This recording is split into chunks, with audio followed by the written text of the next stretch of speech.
Hello, and welcome back to another edition of Close Mode, the Enterprise Sales Show. I'm Brian Dietmeyer, CEO of Close Strong, and today I'm really lucky to be with Max MacCready, who's the Director of Direct Sales for Jellyvision. And for those of you who don't know, Jellyvision is an uncommonly delightful way to manage benefits. Max, welcome to the show. Brian, thank you for having me. And I will say thank you for calling us Jellyvision and not Jellyfish. Like we talked about before, it is very common for people to interchange the two to the point where maybe we should just lean into it at this point. But appreciate it nonetheless, and glad to be here. Excited to be here. So a bit. We're going to jump into our topic here in a second, but I find it interesting that Jellyfish Vision was what your origins were. Super Mario Kart or something like this. Yeah. So it dates all the way back to the late 80s, early 90s. We started off as Learn Television, where our founder, Harry Gottlieb, was making educational videos for kids in the classroom. Eventually, he decided, you know what? The video stops at the end of the class. And at that point, engagement stops. I want to keep going, though. I want to be able to reach through the screen. So that's eventually when we pivoted to making video games of all things, educational video games. And that's eventually how the greats like You Don't Know Jack and Who Wants to Be a Millionaire were born. You can still see remnants of that with Jackbox Games. For those of you who were stuck inside during the pandemic, which was pretty much all of us, you likely played one of those games and had some fun with the family. So from there, though, we went from Learn Television to being called Jellyvision and did a bunch of side projects as well as lab type projects before eventually getting reached out to by a larger carrier within the medical space. And they said, hey, we're seeing everything you're doing with interactive conversations, with decision support. You guys ever think about getting into healthcare and benefits? And the rest has been history since then. I find it a fascinating background. So you and I were chatting the other week, and it still kind of blows me away. We hit upon an issue that is ages old related to selling, and I was mentioning to you earlier today. I've stumbled on two of these instances very recently in my old business, and I'm shocked that we're still talking about this. But the thing that you mentioned is that there's this idea out there in sales that if you're not talking to the decision maker, you're wasting your time. So tell me, what's your perspective on this? I know you have one. Yeah, you know what? Candidly, it's just not true. If anything, you should be focusing less on having to always talk to the, quote unquote decision maker and more on making the most of the time you eventually get with them. Very rarely are you going to start a sales motion talking to, again, the decision maker. And I'll get to why I'm using air quotes around that. Because in reality, we no longer have one decision maker. It's a committee of decision makers. And frankly, if you're starting directly with the historical decision maker, which is usually your VP or higher type title, then you're really setting yourself up for failure. Yeah, and that was actually going to be my next question. That I think that's sort of the root cause problem of this is just the notion of decision maker.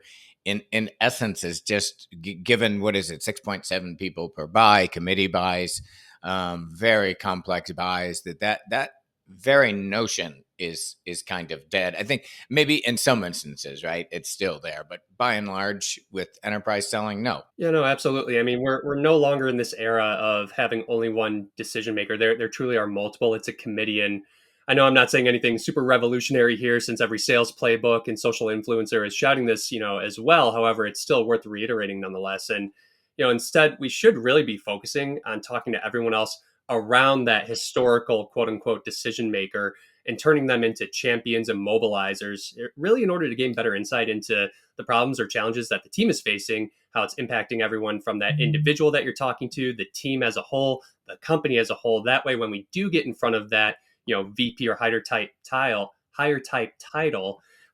two things happen.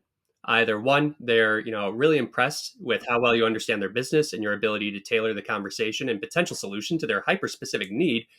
And two, they're likely already bought into a degree because you've taken the time to talk to their people that report to them, that champion or mobilizer that you've been building a foundational relationship with. And that person's already sharing information ahead of you meeting with that VP or higher type title and commenting on your ability to actually solve that problem. there is a real issue that there are in our business, just the way we sell, we tend to think of thought leaders, right? There might be 6 or 7 people on the other side, but who it's Max and this other woman over here. Those are the two that everybody listens to, and I feel like that's more reflective of the world today. That there is some thought leader that their votes are going to be kind of more than others, but there is a real issue around being blocked, though. Let's not say from the decision maker, but from a key influencer or a thought leader we want to get to. What are your thoughts around when we're getting blocked? Well, I mean, we can choose to either dig in or go around our current contact. Both options have their pros and cons, right? However, in my opinion, one is definitely the better option overall. But before we even decide to choose a path, either dig in or go around, we really should take a second to reflect. Am I actually getting blocked, or maybe I haven't done my job and haven't proven the value yet to gain access to more of these people, or maybe there's even things outside of my control as a seller that I need to seek to understand. Before talking about going around anybody, we should really break down those two other examples I just mentioned, starting with not having proven enough value yet. To me, this really means you haven't done your job as a salesperson, right? You haven't gotten enough buy in from the person you're speaking with in order to turn them into a champion, to be able to get you to that next level, to be able to mobilize and bring in the people that need to be brought in. And that's likely because you haven't really taken the time to identify a significant pain to be able to solve for and therefore align your solution accordingly. So, rather than taking any further action, rather than trying to go around this individual that you're talking to, the first question, to the person that you're speaking with should sound something like, hey, we've had, at this point, maybe 1, 2, 3 calls, and I notice you still don't want to involve other people. Have I missed the mark in explaining how what we can do can help you with X? Really just taking that time to dig in, figure it out. Don't pass go until you do so. And then there's the other side here where, there are likely things that are outside of your control as a seller that if we're doing our job right, we should be seeking to understand at all times, right? Let's say at this point, Brian, you're in a sales motion with somebody and you've done the perfect discovery call. You found the perfect pain point that aligns all the way up to a company initiative that needs to be solved for. And your solution can be tailored accordingly to be able to help solve for it. And yet the person you're speaking with is still unwilling to move things along, right? We should be seeking to understand why that's the case, given that we've already built a solid business case around this, as well as a foundational relationship with this individual. And so, a question we could be asking is something even as simple as, "Hey, Brian, what's preventing us from bringing this forward now?" And that's where we can learn. Maybe it turns out the CFO literally just yesterday put out a mandate freezing all new spend that you just haven't heard about yet, or maybe you have a really savvy buyer who's trying to set you up for success because they've bought technology and or software and or solutions for their company before, and they're just trying to make sure that you're set up for success. Really, point being here is that unless we remain genuinely curious and seek to understand, we end up assuming. And I mean, I'm sure the good old saying, what they say about assuming, right? I'm going to harken back to, and I think this is from strategic selling, like Miller Hyman stuff, saying that basically a lot of people block you because they don't see a win in it for them. And that's always been super simple for me to think of it that way and say that does make sense to me if someone's not going to get you there. So how do you, like, when we're selling, we try to go for what we call sponsored access. Like if you're blocking me, it's like I got to figure out what is a win for you, a reason for you to actually bring me to other people, and we find that pretty helpful. So I do have a question for you about let's talk about examples. One of the ways we started talking about this, as you mentioned, one of your teammates was basically saying, "Hey, I'm just going to damn the torpedoes and go over this person's head because I'm not at the decision maker level," right? Yeah, you know what? It was funny. It was very timely, our conversation, because right before our initial conversation, I was in a one on one with a team member who has a deal that they've been working now for months and months and months. They've built a foundational relationship with the individual that truly has otherwise become, a champion and mobilizer. However, things have been a little stale the last 2 months or so. We keep on getting messages back of, hey, you know what? Hold tight, hold tight. Without naming any names, I can say that this is a government entity. So hearing hold tight isn't all too surprising when we're talking to government entities, right? Like that sales cycle in and of itself is just going to be long and drawn out regardless. But at this point, I have my seller coming back to me in our one-on-one saying, hey, I'm okay holding tight, but at this point, what are your thoughts? Should I start getting worried? The fact that, it's been a couple months now that we haven't been able to move forward, there hasn't been anybody else looped in. And we started to break down the pros and cons and say, hey, you know what? Okay, what are the pros of you going around this person that has otherwise really helped us to build a business case, right? What are the pros here? It's like, well, I get an answer on what's going on. It's like, okay, let's make note of that. You said I. What happens? What are some of the cons? Okay, well, the person I'm working with, gets really offended and it blows up the deal. And ultimately, they don't get the solution that they were otherwise looking for because I've completely eroded the trust that I've otherwise built up. It's like, okay, let's take note of the they, them, us type verbiage that we're using there. Notice that the quote unquote pro of going around your champion and mobilizer to date is that you get an answer. It's a very selfish outlook, right?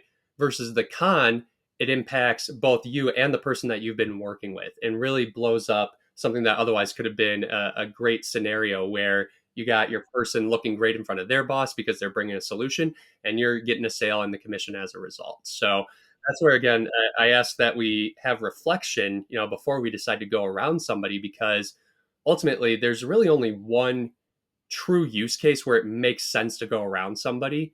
And that's where, there being a true blocker, where the individual you're talking to has selfish motivation in order to prevent you from moving forward. And that could be something like, oh, you know what? Your solution has the potential to, replace my job, which nowadays that's rarely ever the case. If anything, it'll augment somebody's job, right? In terms of solutions. But nonetheless, like that's a very hyper specific example. And even then, you want to have a very unique approach to how you go about going around the individual in order to create a win-win scenario. And that often looks something like, let's say, for example, we're talking about my seller who sells into HR teams. They're talking to a benefits manager, and they report directly into the CHRO. We've identified that this benefits manager ultimately doesn't want to move us forward because they're afraid of our solution replacing them, even though, again, never the case. But nonetheless, we've been able to truly identify that is truly the case for why we can't move forward. In which case, then I might send a message to the CHRO, but it's not going to sound something like, oh, you know what? I've been talking to Brian and he's refusing to move things forward. This is why I think you should fire Brian and get our solution in place. No, it's going to sound something more like, hey, you know what? I've had the pleasure of speaking with Brian. You got a real, smart cookie on your team. Can't sing enough praises about him. Here's what we've been talking about so far. Looking forward to continuing the conversation with Brian. Just wanted to keep you apprised to, the conversations we've had so far. And really, two things happen there. One, you got your CHRO that is sitting there going, huh, okay, yeah, Brian's working on this in the background and that looks really great. And then they're going to go back to Brian over here and say, hey, Max reached out to me and told me about all the good conversation and good work you guys have been doing. How come I haven't heard about this yet? And then that puts, the individual I've been talking to on the spot to say, oh, well, you know what? Like, I just haven't, fully vetted it out yet. I wanted to bring it to your attention when it made sense. And then that person will come back to you, maybe a little bit flustered, annoyed, maybe pissed off at first, but then ultimately realizing that, hey, you know what? I have a very selfish opportunity to make myself look good here, right? But again, that's a very hyper specific scenario to where it makes sense to, otherwise jeopardize the trust and foundational relationship that you've been building along the way with your initial buyer. It's interesting too because what comes to mind as I listen to you is two scenarios we've been in lately, and kind of the reverse, where we've had executive sponsorship at a high level in two places, and one of those we sold at the executive level, and technology we missed the security people. Right, we didn't spend enough time with them, and now they're like, they are cleaning our clock, and they are clearly not happy with the way this deal went down. And we looked at our sales process stages, and now we're a tech company, right? But we're a startup, so we went back and more clearly delineated, that the tech review as a more clearly delineated process step. Another similar scenario, again, executive sponsorship at a very high level. We missed a key influence, and our executive sponsor was saying, you don't need to do all of this like needs analysis work and all of this discovery. Like, I'm in, I'm ready to go. and we almost got blocked by somebody. I'm talking at the CRO level, and somebody at the sales enablement level almost blocked us. And with that one we got fixed by just getting to that person and saying, forget, we know there's sponsorship for this thing. We're not even sure there's a fit yet. Tell us, give us everything that's happening at your desk right now. What are you struggling with? But yeah, so it's different, right? Because we start talking about how do you get to the decision maker, and then morphed into there really isn't a decision maker. And yeah, that can get you in trouble as well, right? When you just got that top down thing. Well, exactly. And I mean, you bring up an interesting point because in both scenarios, you started with, a C-level individual, right? And I mentioned earlier, like that's setting yourself up for failure because nothing against my C-levels out there. Absolutely love you to death. Shout out to, my C-level over here at Jellyvision. But here's the thing, at times the C-level doesn't necessarily have full line of sight into the day to day. Rather, that's our job as frontline managers, as middle managers, as directors to be able to ensure that everything is working and operating, soundly and smoothly. So that way, our C-level doesn't have to worry about that on a day-to-day basis. So that's where you could get yourself into trouble. And although, you have something bright, shiny, interesting that otherwise grabs the attention of the C-level, if we start there, then we run into exactly what you mentioned here. We miss things like tech reviews. We miss things like looping in sales enablement because they're the ones who are going to have to roll this out eventually anyway, right? So even in those instances, though, that's where if we do end up starting out with a C-level, we really need to make sure that we inevitably take a step back and take time to build. Again, I keep on coming back to this phrase because I hammer it home with my team, but that foundational relationship. In fact, it's reminding me of a scenario that we didn't get to talk about previously, but I actually had a sale with a university over in the South. So I actually had the opportunity to start a sales motion with the chief human resources officer.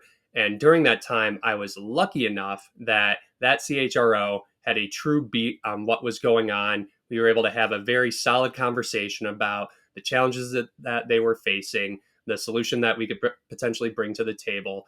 And as a result, by the end of the conversation, I had gained enough trust with the CHRO that they were able to tell me, hey, you need to now go to my team and really vet it out with them. Because as much as you have me bought in, if they say no, you're not passing go. And I love that point, Max. Yeah, it's funny. I was just scribbling that down. That they may not be the yes decision makers, but they can say no, and they can completely screw it all up. Yeah. So that the other thing I wonder how you feel about this. There are occasions, and this I haven't done recently because I made the mistake a couple times and didn't want to do it again. But engaging when you've got someone who's ready to say yes and ready to sign up, executing that kind of cross-functional due diligence up front. What we've found is that is thinking about implementation, rollout, and adoption of whatever this initiative is, that the more you engage people on the upfront buy side and they're part of the decision, the higher the probability of a really well adopted rollout on the back end. And I have a sense you might agree with that, but that's one of the reasons we will never skip it. Yeah, no, absolutely. It's something that, especially when you look at something like our sales motion over here at Jellyvision, you know, even when we're having initial conversations, if we start to get the sense of, okay, you know what, we have alignment, we're turning the current individual that we're speaking with into a champion as well as potentially mobilizer. So we need to make sure that we're helping to look out for them, right? Because oftentimes you have one of two individuals that you're speaking to, someone that has either bought technology or a solution or software before, so they know the steps that they need to go through internally in order to not only get buy-in but then also get sign off. Or you got someone who is super green and has never done this before, in which case it's really our job as the seller to be a consultant in that case and be like, hey Brian, like usually as a next step from here, what I would recommend is that we get a demo set up. But if this is something that you're serious about moving on within, the foreseeable future, we can also just start proactively working on this needs analysis or this tech review in the background. No skin off of our back, but you're going to run into this. And as much as you don't think it's going to be a big deal, I guarantee, just having worked with other individuals who have been in your shoes, that it's going to clog up the wheels for you and you're not going to be able to move anywhere eventually once we get to the point where we want to be able to execute.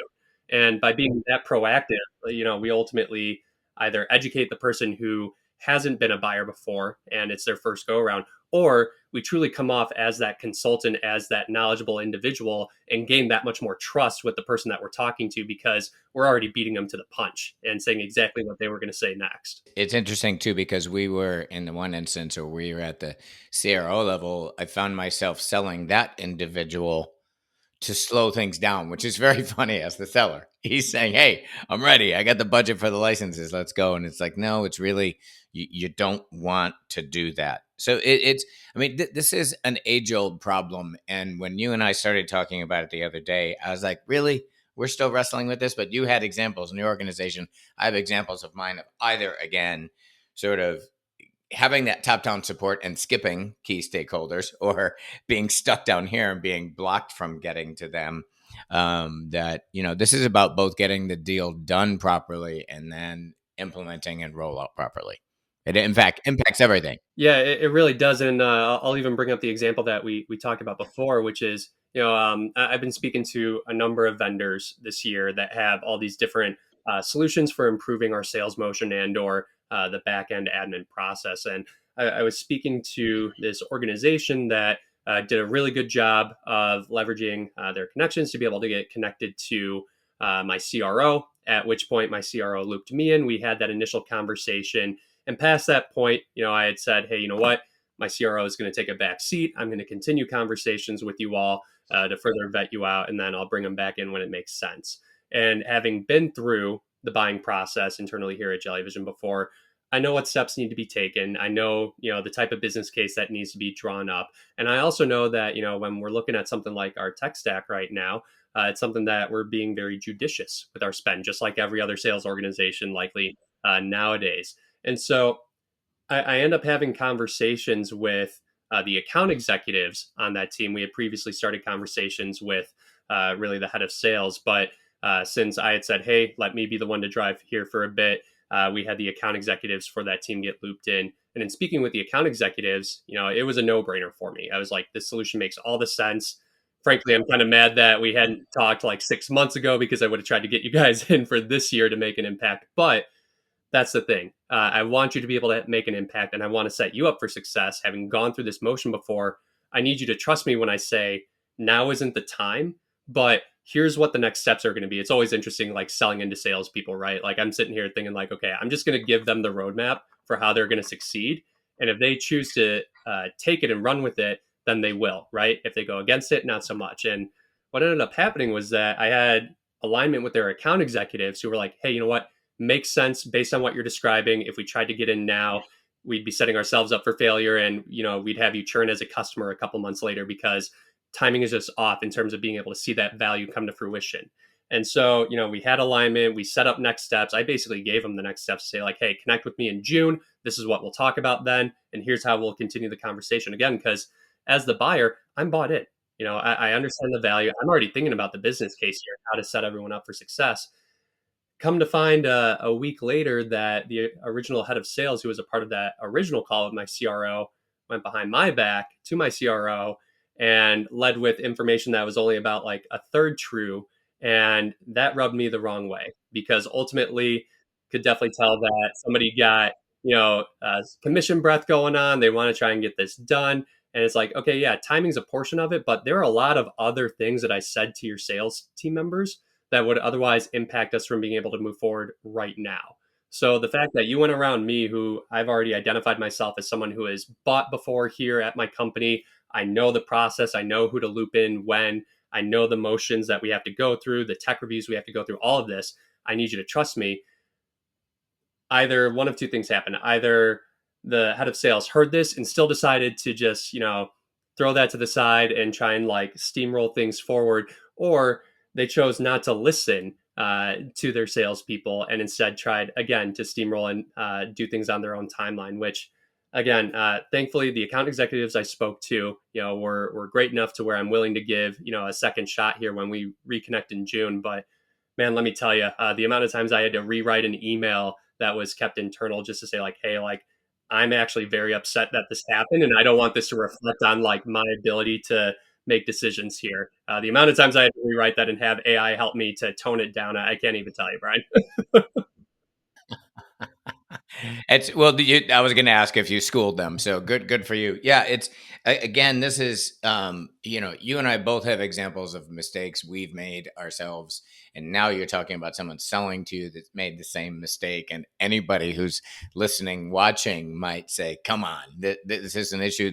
It is. It's been around forever, and we're still wrestling with it today." So I really appreciate you bringing it up, and I love talking about street level issues on this podcast, and we made that call up front to let's look at these because they're still there. So yeah, you are super generous with your time and your ideas, and I think hopefully people will listen to this and just do a little scan of your own organization and find out there's so much inertia in the DNA of us as sellers going way back when, even to our forefathers, about go fast and go hard. You know what I mean? And so I think we've got to stop and objectively think about this as you and I have done today, because there still is some of that going on.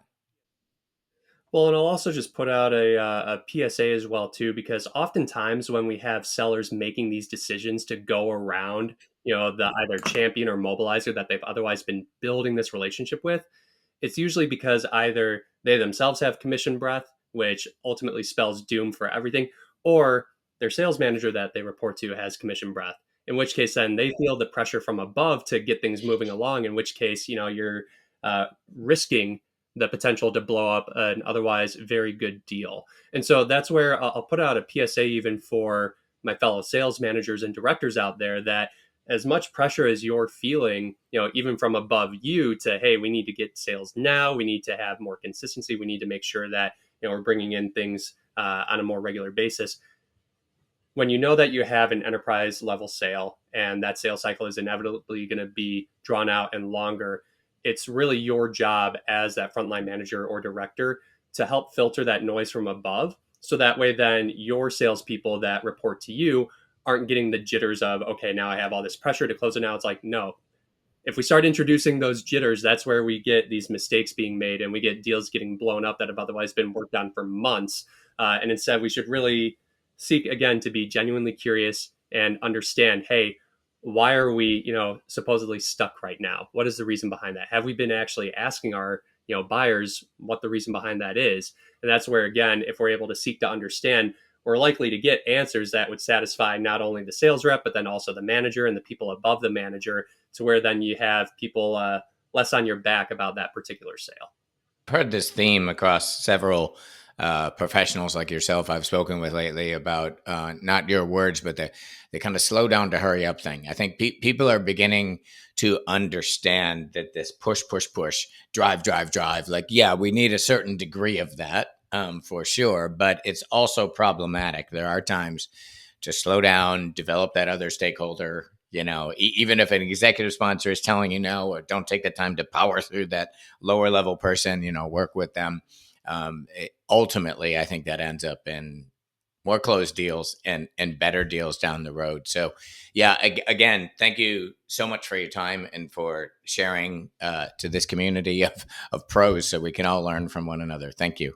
Absolutely. Thank you for having me, Brian. It's been an absolute pleasure, and can't wait to hear this go up, as well as the future podcasts that you'll be leading here as well too. Been a big fan in the background here, so glad to be on today. Cool. Well, we're happy to have someone from Jellyfish here. Thank you very much. And there it is. Appreciate you, Brian. Take care, man. You too.